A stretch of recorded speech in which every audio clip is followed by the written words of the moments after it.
அட்டே அப்பா இது மாதிரியெல்லாம் நமக்கு இருந்துச்சுன்னா கோடிக்கணக்கில் சம்பாரிச்சிருவேன்னு நினச்சி தான் இவன் வந்து ஞானசனம் எடுத்தான். ஞானசனம் எடுத்தால் இதெல்லாம் நமக்கும் வருமா? ஒரு நம்பிக்கை தான், நம்மளும் பிலிப்பை போல் ஆகலாம். பிலிப்பு அழைப்பு, பிலிப்புக்கு கர்த்தருடைய அழைப்பு இருக்கிறது. அவன் வந்து செய்கிற ஊழியத்தை கர்த்தர் கனம் பண்ணி அந்த அற்புத அதிசயம் நடக்கிறது. நான் கூட நிறைய நாட்டுக்கு போகிறப்போ சீரியஸாகவே சில பேர் சொல்லியிருக்காங்க, என் பையன் கூட ஒரே குடிகாரனாக இருக்கிறான், கஞ்சா அடிக்கிறான், ட்ரக்ஸு சாப்பிட்றான், புகை போடுறான், இது கண்ட சவகாசம்லாம் இருக்குது. நீங்கள் எப்படியாவது அந்த தீர்க்க தரிசனம் எப்படி உரைக்கிறீங்க கொஞ்சம் சொல்லி கொடுத்தீங்கன்னா அவனும் 4 காசு பார்ப்பான் அப்படின்வாங்க.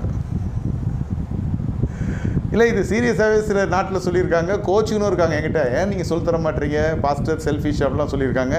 அப்புறம் அவங்க மனம் திரும்பி அப்புறம் வந்து அப்பாலஜைஸ் பண்ணியிருக்காங்க. அதெல்லாம் வேறு சொல்கிறேன்.